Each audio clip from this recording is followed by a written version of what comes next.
turn on the recording. Yes, okay, great.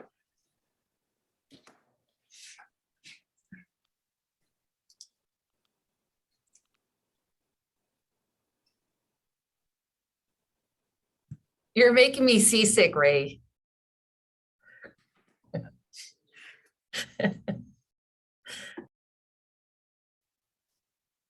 Okay, so it's 8 o'clock. Good morning, everybody. I'm going to call this meeting to order. This is the Executive Committee meeting, and it is February 11th, 2022 at 8 a.m. Before we begin, I'd like to ask our interpreter, Ruth, to introduce herself and walk through accessing interpretation services. Ruth? Good morning, thank you. I will repeat the message that follows in English. Para hacer uso del servicio de interpretación, por favor desplácese a la parte inferior de la pantalla de Zoom donde aparecen los controles. Haga clic en el icono de interpretación, que es el globo terráqueo, y seleccione Spanish, español. Si está utilizando la aplicación móvil de Zoom en celular, tableta, etc., presione los puntos suspensivos, luego Interpretation y luego el idioma. Gracias. To use the Zoom interpreting feature, please scroll to the bottom of the Zoom screen where the meeting controls are located. Click on the interpretation icon, which is the world icon, and select English as your language. If you are joining using the Zoom mobile app on a cell phone, tablet, etc., please press the ellipses, then interpretation, and then choose your language. Thank you. Okay, thank you. So we have a full agenda today, so let's get right to work. Item number 1 is non-agenda public comments or member comments. And first we'll go to the public comments and then any quick member comments. Thank you, Chair. I do have one member of the public with their hand up. I see a phone number that ends in 899. You can go ahead and begin your comments when you're ready. Mary D. here. I'm calling today to ask you to fully reopen SANDAG meetings to in-person attendance. In light of Governor Newsom dropping the statewide mask mandate, it is beyond time to start reopening government offices and meetings back fully to public access.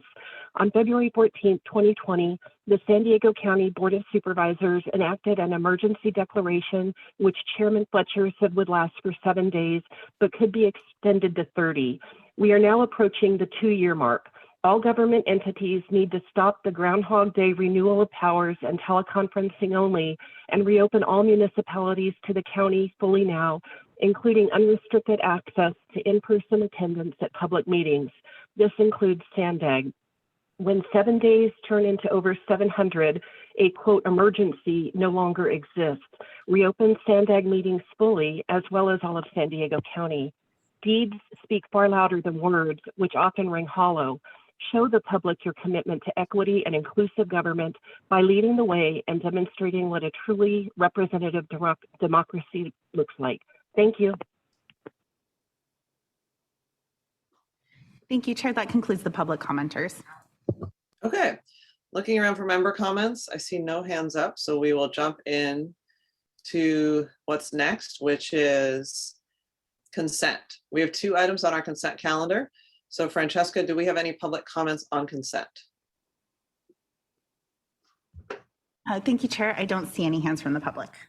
Okay, I would entertain a motion. Sotelo Solis, move to approve. Okay, so we have a motion and a second. Let's go ahead and vote. Thank you. For the City of San Diego, Vice Chair Gloria. I'm sorry, Vice Chair, I didn't hear your vote.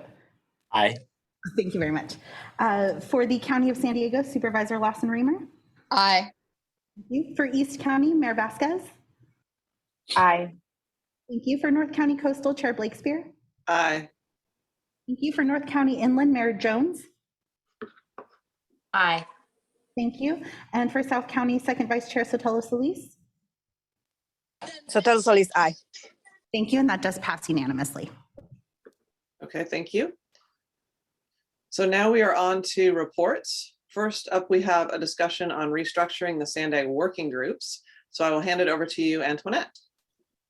Thank you, Chair. Good morning, Executive Committee. I am joined today by two staff members who are leading this effort, Alex Estrella and Keith Greer. So if you have any technical questions, they'll be here to answer them. I'm Antoinette Meyer, your Director of Regional Planning here at SANDAG. And last June, we came to you with our annual report on working group status. And we let you know at that time that we were taking a fresh look at SANDAG working groups and that we would return later in the fiscal year with some potential recommendations for restructuring. And this was actually a recommendation that came out of the agency's organizational effectiveness plan that was developed back in 2019 by Performance Works. And I think some of you were involved with providing input into the development of that plan. Next slide, please. So one of the reasons for this recommendation is that SANDAG supports 23 working groups, and each of these working groups takes about 40 hours of staff time to coordinate, and that costs the agency over $1.5 million annually. And while many of these working groups were stood up for a very specific objective or a project, they may no longer be serving that same purpose anymore. So we spent the last year conducting a very comprehensive assessment, talking to working group coordinators, getting input from working group members, talking to all the staff that support working groups, and some common themes emerged. So we have many outdated charters, and there's a lot of inconsistencies with how working groups are formed and how they function. So for example, some are very technical in nature, others make policy recommendations. Some were set up to focus on a very specific project and others just for general coordination and information sharing. Some include elected officials, others don't. And we name them all different things. So councils, committees, advisory committees, and others just working groups. We've had some issues with attendance and active participation that's been declining in a lot of our working groups, and this leads to quorum issues and more frequent meeting cancellations. We also have a number of groups with overlapping membership and agenda items, so there's just a lot of redundancy, which explains that lack of engagement. And then we have a number of working groups that are really siloed and could benefit from more multidisciplinary membership. And as a result of this, we find ourselves bringing together and holding joint meetings so that we can have that multidisciplinary dialogue and get that input. Next slide, please. So based on all of this information, we're proposing a couple of key recommendations for more effective working groups that better meet the needs of the agency and our members. The first is to create just a standard committee structure with very clearly defined roles and responsibilities. So at the top, the board of directors, and then there's those topical subcommittees that the board creates occasionally, like litter abatement and housing. And then directly reporting to the board are the 6 policy advisory committees. And we're not proposing any changes at this level, but reporting to the policy advisory committees are working groups. And it's really at this level that we are proposing changes for more consistency. So we recommend that working groups are formal Brown Act groups that report directly into a policy advisory committee, and they support both staff and the members of that policy advisory committee with decision-making related to agency projects and programs and policies. Technical task force is a new term. So task forces are a bit more flexible. They can be formed as needed to provide technical input on projects for both staff and the working group members. So the key distinction here is that the working groups are formal, they make policy recommendations and support the PACs. The technical task forces are less formal and they're formed as needed to provide really that technical input or for general coordination and information sharing that supports staff and working groups. Next slide, please. The other key recommendation is to consolidate similar working groups. So this would reduce the number of working groups from 23 to 11, 9 are existing, and there's 2 that are proposed, a mobility working group and a sustainable communities working group. Next slide. So we've included some draft charters for these 2 proposed groups as attachments to your staff report, but essentially the new mobility working group consolidates several transportation related working groups that exist today. So this group would report into the Transportation Committee on transportation projects and programs and policies. There would be 1 voting member from each of the member agencies, and then member agencies can appoint the appropriate staff person to be their representative. And this membership would be revisited every 2 years to maybe account for changes within the agency. The working group would be chaired by a non-voting member of the Transportation Committee who is appointed by the chair of the Transportation Committee. Next slide. Similarly, the Sustainable Communities Working Group consolidates several existing working groups that exist today and cover topics relevant to the region's sustainable community strategy.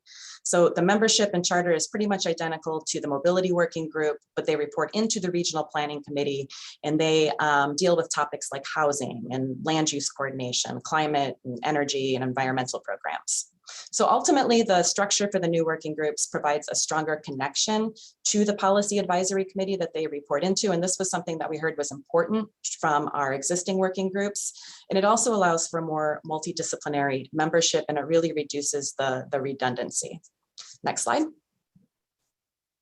So today we're asking the executive committee to approve two things: the proposed restructuring of working groups that is shown in attachment 1 of your staff report, and the charters for the new mobility and sustainable communities working group. And if approved, we'll immediately begin implementing these recommendations in March. And the goal is to have the new working group structure fully operational by the end of the fiscal year. And we'll come back at that time with a status report. So happy to take questions. Alex and Keith are with me if you have any questions about specific working groups. Thank you. Well, thank you very much, Antoinette. I really appreciate this report, and I also just want to confirm that your recommendations to me seem to go toward the problems that we've had with our working groups. I'll just say that I did participate in some when I was first on SANDAG, and I did feel that they were somewhat dead ends, that nothing really went anywhere outside that working group. It was sort of a strange alternate ecosystem that we were supporting, and it seemed to be a waste of resources in many ways. So having it report back into the structure in a really clear way, I think is important. And then also just reduce redundancies, because I did witness that there was some very low engagement in some of them. Thank you for the report, and let me call on my colleagues who have their hands up. So Mayor Huebner. Yes, thank you. And I agree with your comments, Chair. I also experienced working groups over the years. The Energy Working Group comes to mind, and a couple of others. And while I learned a lot from those, it didn't really go anywhere. So my question, though, specifically is on the Shoreline Working Group, which was engaged in some specific work regarding groins at the moment. The groins proposed in Oceanside. And I'm wondering if that work can either go to a technical task force as your recommendation, or just directly to the regional planning committee. Thank you, Mayor. Yes, the recommendation from staff was that this would be a technical task force, and that the nature of the work under that particular group was more appropriate for a technical task force. Keith, did you want to add anything to that, since that's your group? We talked about this at the January 6th Shoreline Preservation Working Group meeting, and we committed to bring back that information as a task force charter to them at their next meeting. Very good. Good to know. Okay, thanks so very much. I'm glad it won't be just sunsetted completely. Yeah, and I would just like to add on to Mayor Huebner's comments about that group, because there's been a long-standing project for sand replenishment, and it is something that needs a local match, a state match, and SANDAG needs to be able to continue to have that project be a priority in order for Solana Beach and Encinitas and the other coastal cities who are all to the south where the sand travels to benefit from the sand replenishment. It's a major federal project, and there has been the federal money allocated. So I just really want to make sure that remains something that SANDAG in the technical group is still actively working on, and it doesn't fall through the cracks somehow. Sure, Blakespeare, we can do that as part of the technical task force. Okay, great. Thank you. Mayor Jones. Thank you so much. So I just had a quick question about the Equitable Housing Subcommittee. Where does that fall within this structure? I don't see it. Board Subcommittee. Subcommittee, got you. Okay, so all right. So on the subcommittee, sorry, well then maybe I'll just ask this at another time. I just had a question about the regional equitable housing. So we could just talk about that later then. Thanks. Thank you. Okay, thank you. Supervisor Lawson-Remer. Can you hear me? Yes. Okay, yeah, I'm having trouble this morning. First of all, Mayor Jones, I'm happy to chat anytime. So you can give me a ring and we can chat, and love to engage. Just a question. I love that you this direction. I just wanted to get sort of top line clarity. How many meetings is this going to reduce, and how much staff time is this going to save? Because I think you know, I hear that that is one of, not the only considerations, but one of the considerations to ensure we're sort of using our time more efficiently. Yes, so we'll be reducing the number of working groups from 23 down to 11. Working group frequency is proposed to change as well. So every other month for the new working groups that have been formed. Each working group takes about 40 hours of staff time. Math is not my strong point, so I don't know exactly what that translates into for 11 working groups. That's Ray Major's area of expertise. He can probably do that off the top of his head. But it is a significant saving for— You're almost cutting in half, basically. Yes. That's Yes. great. Yep. Some working That's groups we are fantastic. required to keep, so that's why we still have the 11 groups, but we've consolidated where we can. And then I think the issue you've indicated is having a quorum in attendance. And so the idea is that staff can attend in place of the member if appointed. Is that right? Correct. And I think those are great ideas. I just really appreciate this work. I think the more that we can be clear and clean and efficient and have less meetings, it's easier for the public to understand what's going on, and it creates transparency and accountability. So I think this is absolutely a step in the right direction. And I mean, gosh, 40 hours of staff time per working group, that's a lot. So thank you all for the work. And if you, as you continue to think about how we streamline our committees and subcommittees and policy committees and policy advisory groups, I would strongly support kind of the theory that less is more, and that this is a good direction to go in. Thank you. Thank you. So I think we have one hand up from the public, so let's go ahead and call on the public. Thank you, Chair. Dr. Tim Bailish, you can go ahead with your comments when you're ready.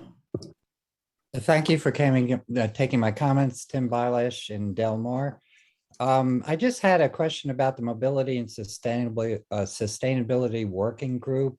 I applaud the streamlining. I think as you show your competence in addressing the changing issues, you need to restructure, and I would support that and the streamlining. In terms of the Mobility and Sustainable Working Group, my question would be whether this kind of activity is actually separate from the other actions that SANDAG is including, because technology of this kind is needed in all different sectors. And I'm just wondering if this improves communication with those other committee structures in SANDAG, or kind of puts another layer between them, requiring more communication. So I would just ask the committee to and the board to examine that as you're structuring the draft for the Mobility and Sustainability Working Group. Thank you. Chair, that concludes the public comments. Okay, thank you very much. I think, okay, so I will entertain a motion here. Motion to approve. Second. Okay, thank you. We have a motion from Mayor Vasquez and a second from Vice Chair Gloria.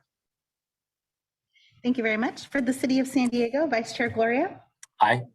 Thank you. For the County of San Diego, Supervisor Lawson Reamer. Aye.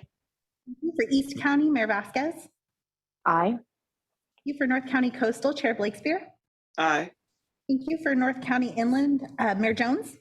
Aye. Thank you. And for South County, Second Vice Chair Sotelo Solis. Sotelo Solis, aye. Thank you very much. And that does pass unanimously. Okay, thank you. Next up, we have a discussion item on the preliminary fiscal year 2023 program budget and strategic planning framework.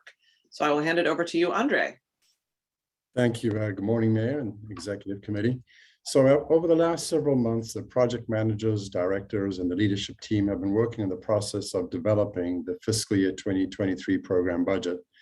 Today, I'll provide some preliminary information on the budget and the expected timeline through May of this year, when we expect to present the final proposed budget for board approval.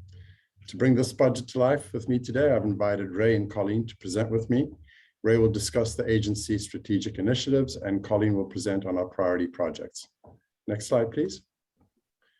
So our annual program budget reflects the projects, services, and activities that SANDAG completes to meet the agency's federal, state, and local mandates, along with the agency's strategic initiatives, including the progress on our priority projects. Next slide. So the Board of Directors carries out various responsibilities that are either mandated by federal, state law or regulation or delegated to SANDAG through local agreements. Throughout the year, the board sets direction, revises policies, and discusses priorities for allocating budget resources to these authorized activities. This slide shows an example of a federal, state, and local mandate. A full listing is included in attachment 2 of this report, which is always included in the annual budget as Appendix C. Next slide. I'll now turn it over to Ray to discuss our agency strategic initiatives. Ray?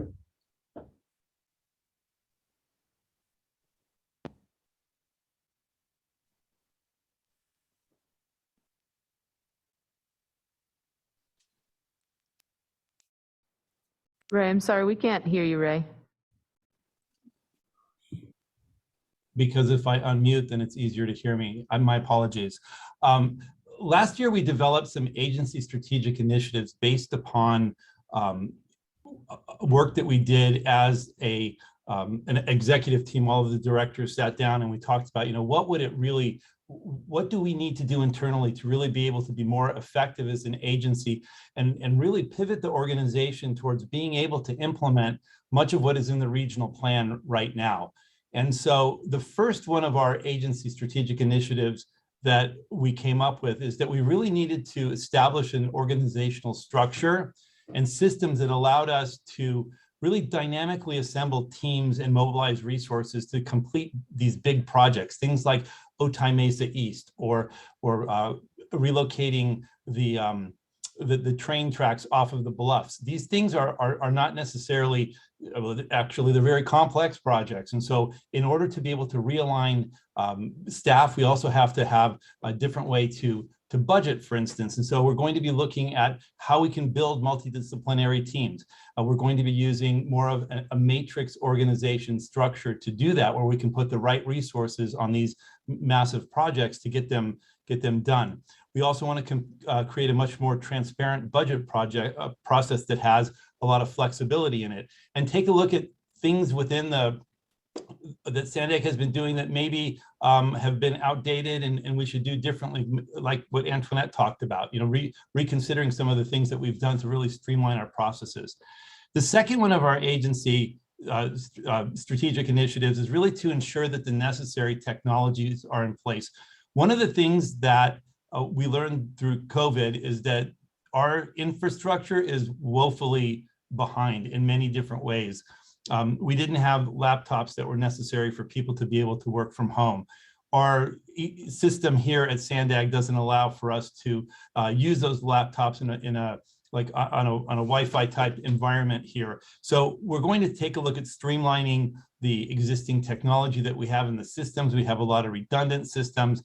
We want to make sure everyone has reliable technology and to provide staff with adequate training to really be able to fully utilize some of the new systems that we're bringing in. So we're one of our initiatives in 23 is to put in a ERP system to replace our HR system and also our financial system. And really to get value out of an implementation like that, it requires a tremendous amount of training, recasting the processes that we use to be much more efficient. So we'll be looking at that too. The third one of our strategic initiatives is to really communicate much more authentically and transparently internally. I think what happened when we went remote for several years is that we started to lose the interaction that we had with each other, and having managers be able to talk to staff, et cetera. We went to almost 100% Zoom or Teams type meetings. And so really we want to recreate a culture of authentic communication and make sure that information flows both directions, not just down from the top, but also up from below, so we can hear what our employees are saying. So we're going to be working on those type of things in the coming year. We want to adopt practices that attract and retain highly qualified and motivated staff.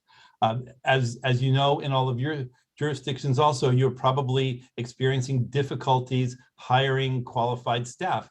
And this is something that's happening nationally, but we need to not only develop fair practices and policies for hiring people to ensure that we have qualified and a diverse staff is being brought into the workforce, but we need to be able to create a culture where we recognize our team members and that we have effective and fair transparency when it comes to evaluation, compensation programs, et cetera. So we're going to be looking at all of this and reevaluating the things that we do in terms of staffing. And then finally, it's really to establish processes that allow us to quickly access talent and add them to augment our staff. So in many of these cases, as I mentioned, moving the trains off the Del Mar Bluff, internally, we don't have the expertise to do that. We have to bring on contractors, for instance, or Otay Mesa East, putting in a third border crossing requires us to work with lots of contractors. So really looking at our contracting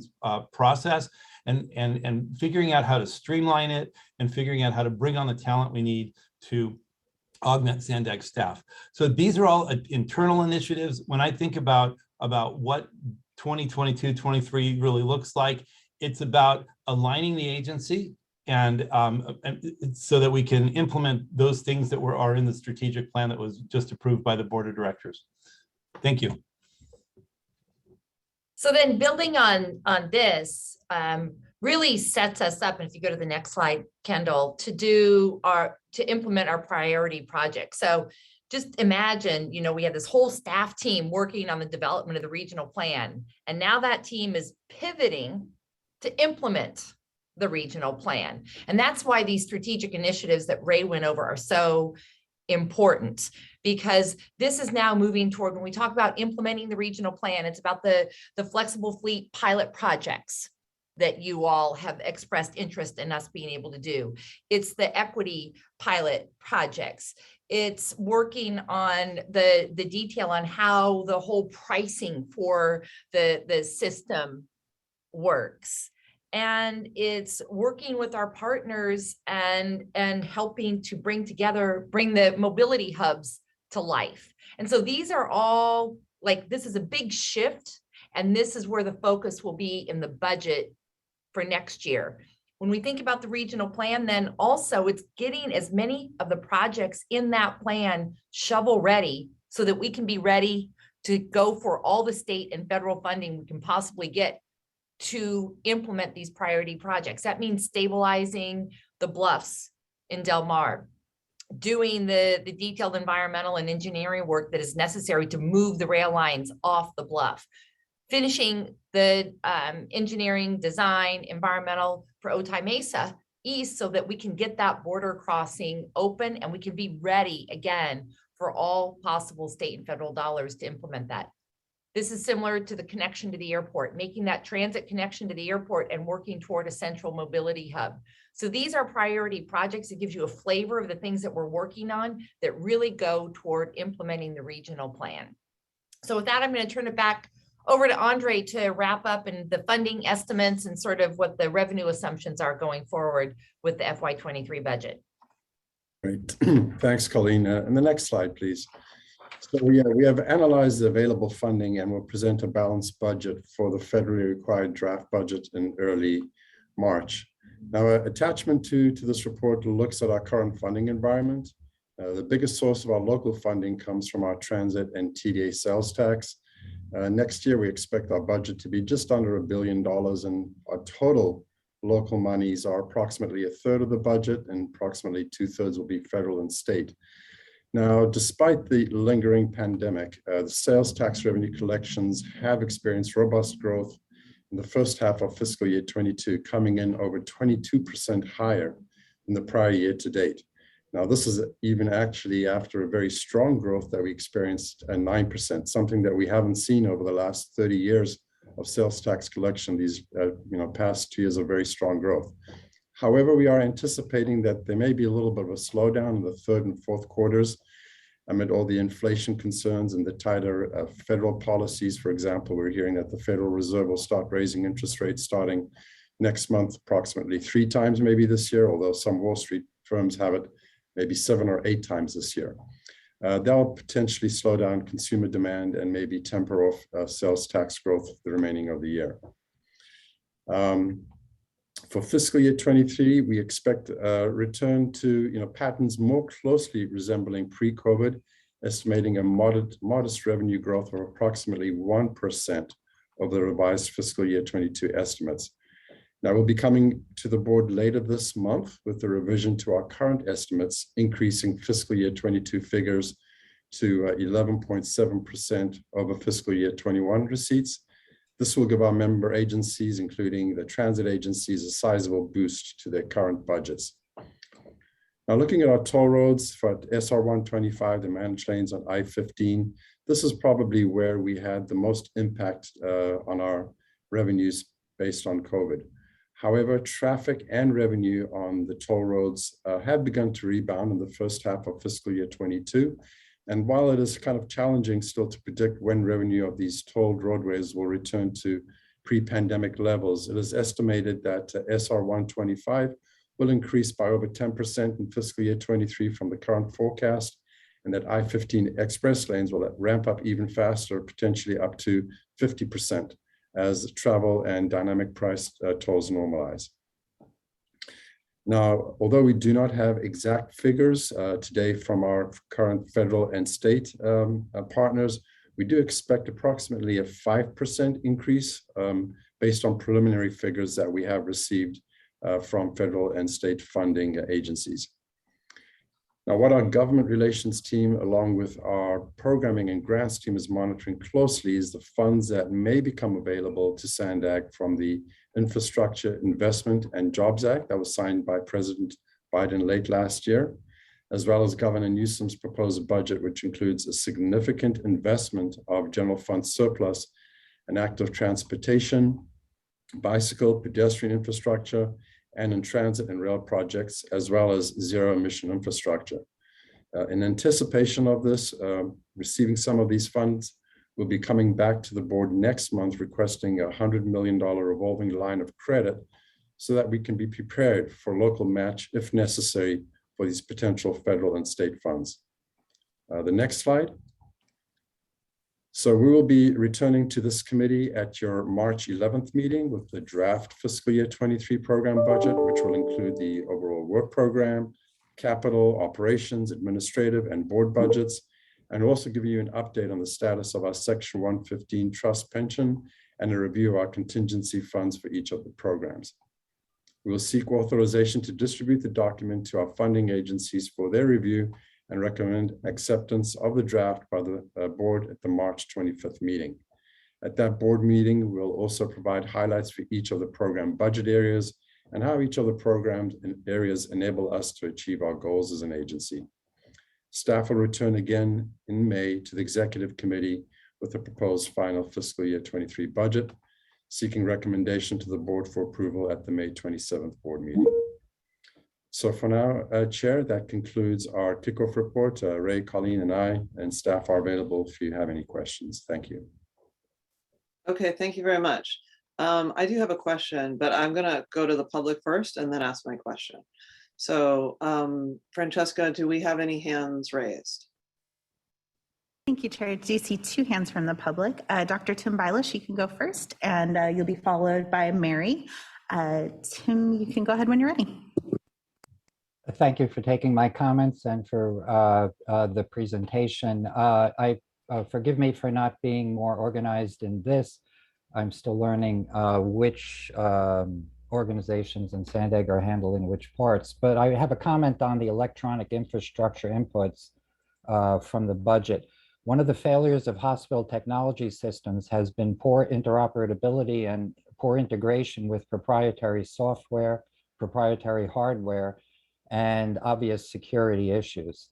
Web-based interfaces have poor sustainability and are more and more dependent on proprietary scripting, giving the need for exclusive contracting. Please consider the current state of inadequate electronic infrastructure outside of the transportation industry to draw on and include in some way more open source access to these security issues and allowing better public source interoperability and avoiding these exclusive contracts. These have shown to be very costly and damaging to many of the systems. Thank you for taking my comment. Thank you very much. Next will be Mary Davis. Mary, you can go ahead when you're ready. Hi there, Mary D here. First of all, the last speaker, I completely agree with. He brought up a lot of good points that I hope you will act on. I'm calling also to express my grave dissatisfaction and concern with your continued efforts to, quote, reimagine San Diego and pivot from what was promised to us as taxpayers. We voted for not one, but two ballot measures, giving you our hard-earned taxpayer dollars to stewardfully manage in order to build the infrastructure you promised to us. These include a laundry list of projects that you now want to set aside as you pivot to a brand new vision. We're a private business to do that to customers. That would constitute fraud. And yet somehow you feel that it is okay to pull a Lucy in the football move on taxpayers who entrusted their dollars and their faith in you to provide what you promised you would. I am asking for a mindful pause by SANDAG to recommit to do what was presented to us at the ballot box. To do otherwise is disingenuous at best and malfeasance at worst. Restore integrity to SANDAG and pivot back to what we voted on. Anything else is unethical corruption of public trust. Thank you. Thank you very much. And that does conclude the public comments. Okay, well, thank you to both public commenters today. I wanted to ask a question about this line of credit. So do we have existing lines of credit?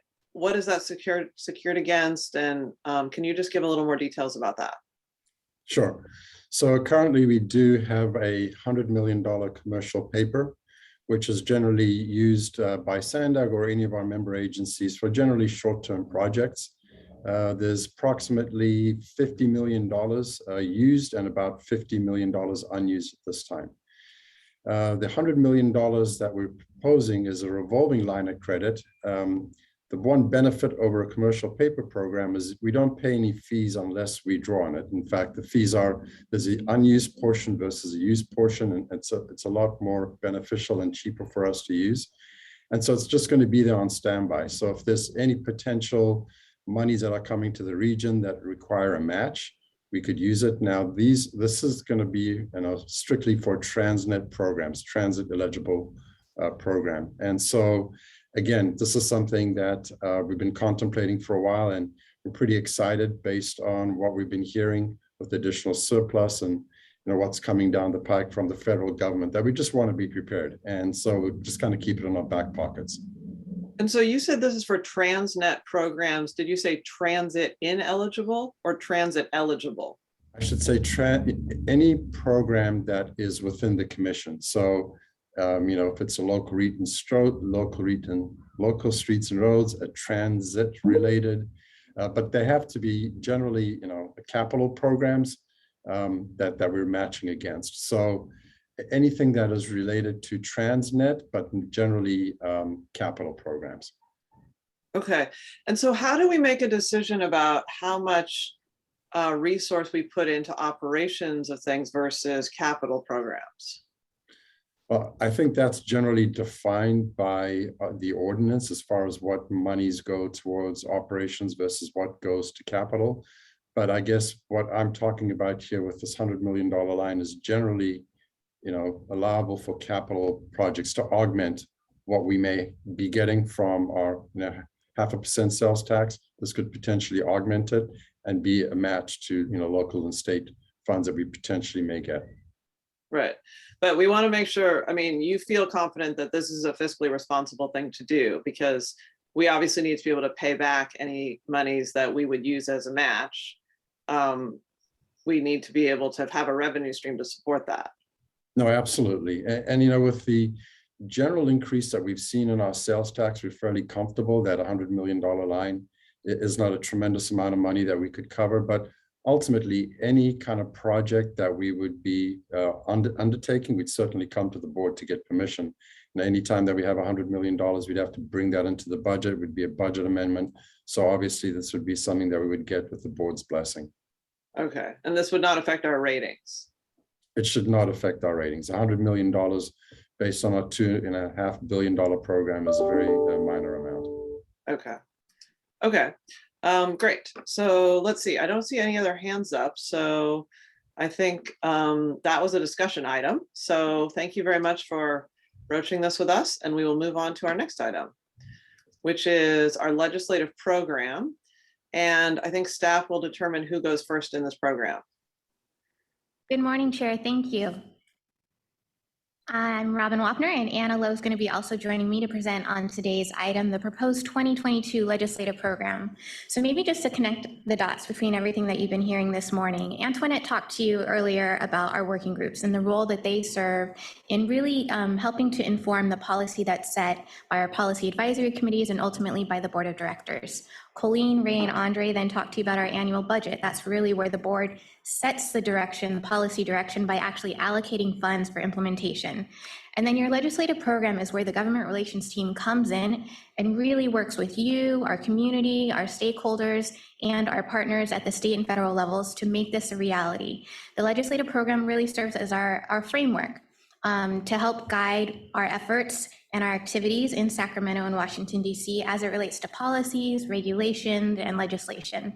As you know, over the past few years, our focus really has been on solidifying our presence in Sacramento and DC and really elevating SANDAG at the highest levels.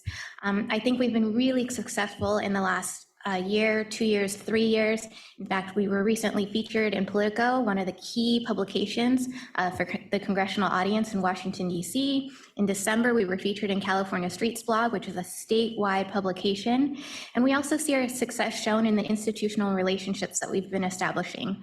For example, you may have heard recently that Secretary David Kim has resigned as secretary from the California State Transportation Agency. In his place, Governor Newsom just announced this week that he will be appointing Director Tokes Omishakin, who's currently the director of Caltrans, to be the new Secretary of Transportation. We have been cultivating our relationship with Director Omishakin since he came to California about 2.5 years ago. And so we're really excited to be working with him in his new capacity at the California State Transportation Agency. Similarly, Supervisor Vargas was just appointed to the Air Resources Board as our regional representative. And so it's just really exciting to continue to see folks from the San Diego region elevating in Sacramento, and SANDAG being able to leverage these relationships to really bring home the resources for us to continue to deliver on all of our projects. Speaking of projects, that's really where the legislative program has been most successful, I think, most recently. You see that in the opening of the Mid-Coast Corridor last November. That was a result of an investment of $1 billion in Transnet that was matched with $1 billion in federal funds that we were able to bring home in partnership with our congressional delegation. Similarly, the brand new housing program that we're standing up is a result of new funding that we were able to get in the state budget last year through what's known as REAP 2.0. That means we're getting about $40 million to help each of your local jurisdictions actually build housing. This is the first time ever that we've been able to get money to actually build as opposed to planning housing in the region. So that was a huge win for us. We also see it in the success of our future Otay Mesa East project. Coming up on Monday, we're hosting a binational summit with probably more than 50 people joining us from both sides of the border, including our Lieutenant Governor in California, 3 members of our federal congressional delegation, our U.S. ambassador to Mexico. This is a coalition of folks that we have been able to build and continue to keep engaged to help really own the success and future implementation of the Otay Mesa East Port of Entry.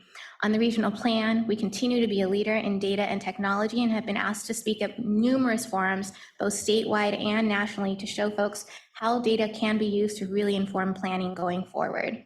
Central Mobility Hub continues to lead discussions on the future of transit-oriented development, how you can bring housing and transit together. And of course, we're doing everything that we can to elevate the importance of Del Mar Bluff stabilization and ultimately moving the tracks off of the bluffs, working really hard to get us funding to continue to move through the environmental phase of that project. And then just one more example to show digital divide.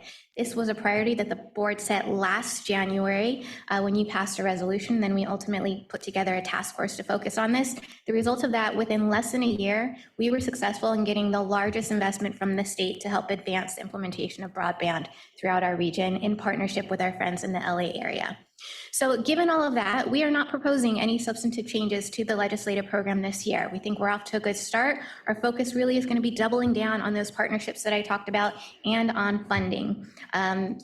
Our friends in Congress are making some progress on appropriations finally, so we're hopeful that maybe earmarks may actually come through. We were successful in working with our congressional delegation and getting some funding requests through that, so we're watching closely to see what comes. This is also going to be another important year for SB1, so working with our partners to get in those applications, be competitive, and bring the dollars home. And of course, we've got the huge federal infrastructure bill. We're talking about surpluses at the state level. So we are looking forward to working with all of you and our partners to make sure we continue to elevate SANDAG, bring home the dollars, and make these projects a reality. With that, Anna and I are happy to answer any questions that you may have. And we're asking that the executive committee recommend that the board of directors approve the proposed 2022 legislative program. Okay, thank you. Let's go to public comment first, and then I will call on our board members.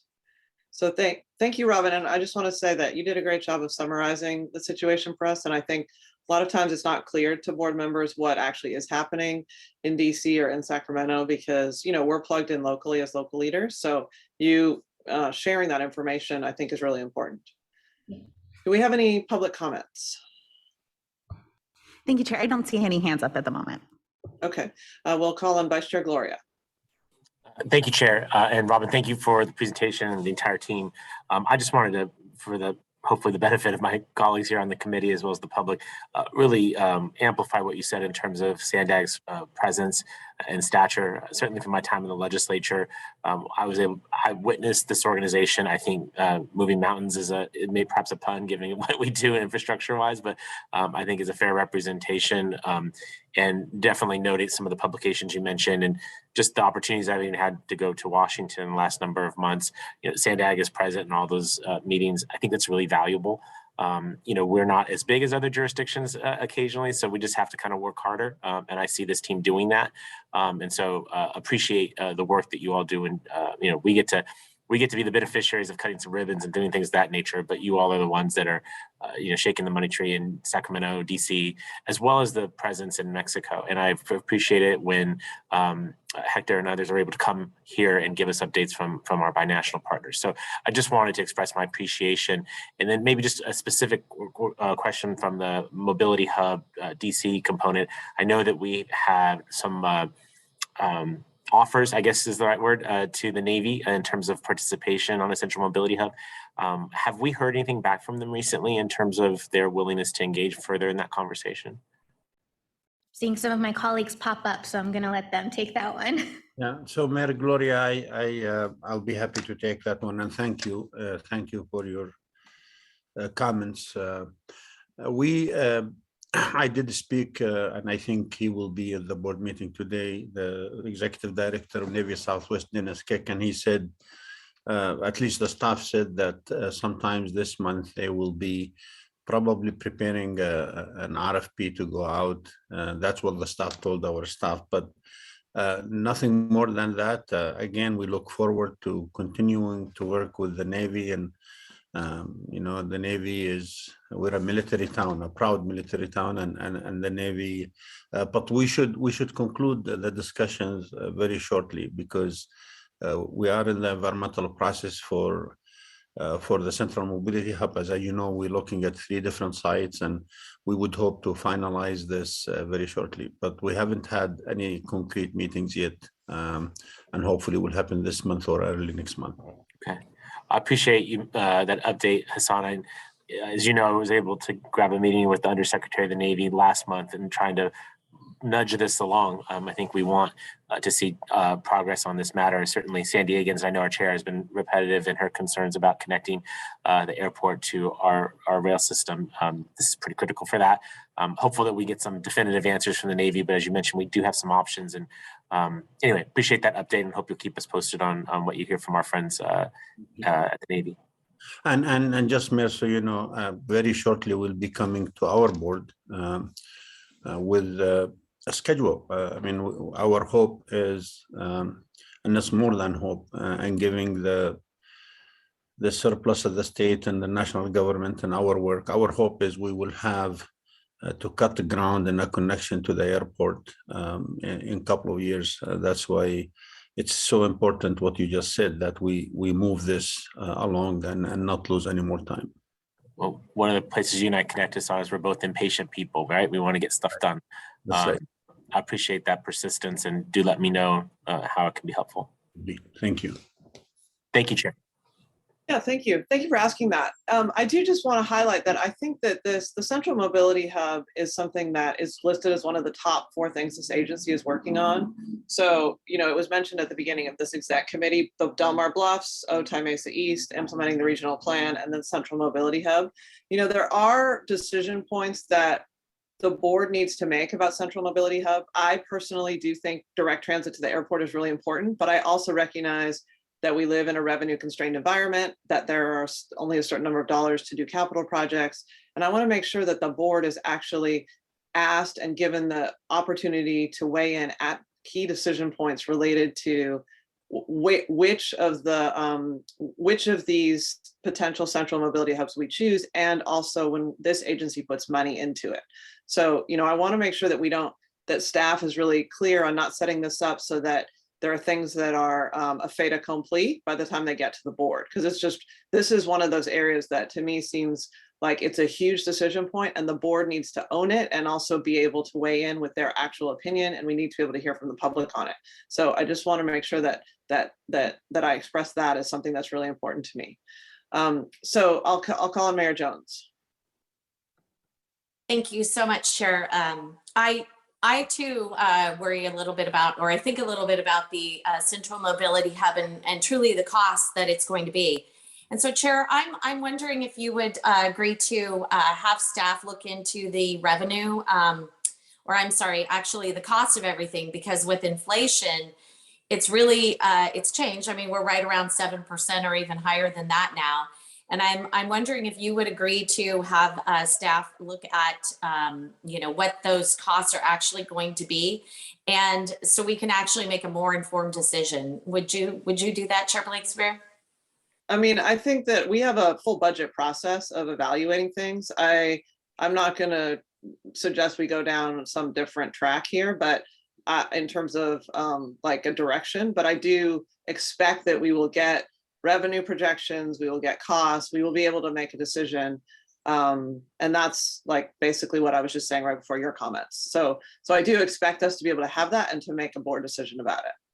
So when you, and I appreciate that. It's just that moving forward, when we're looking at all of the things that are happening, all of our revenue is going to come in at a certain amount, and all of our expenditures are increasing substantially. And so, we're always looking at our budget, and we're always looking at, we're in the middle of the city of San Marcos of a very big capital improvement project, our largest in our city's history.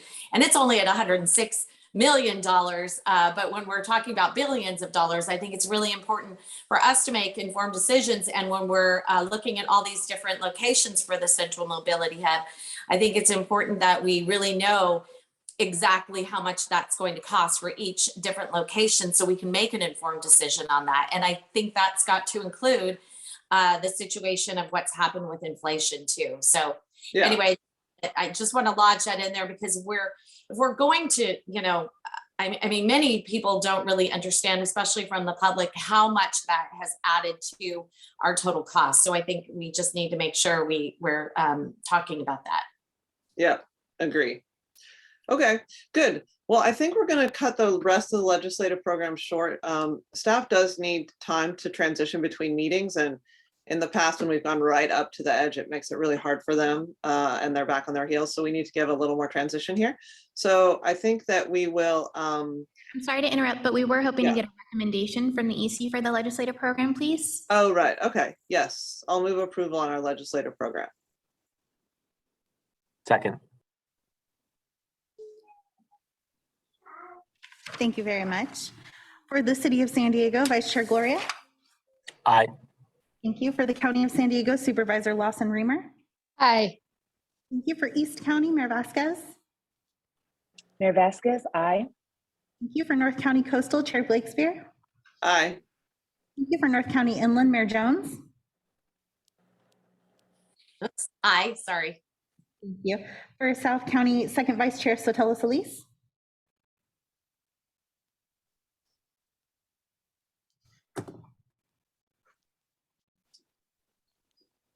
I see Mayor Sotelo Solis. Just a moment. Thank you very much. Mayor Sotelo Solis has voted yes visually, so that item does pass unanimously. Okay, well, thank you very much, everybody. So our next executive committee meeting is scheduled for Friday, March 11, 2022 at 8 a.m. This meeting is officially adjourned. We'll see you in a few minutes.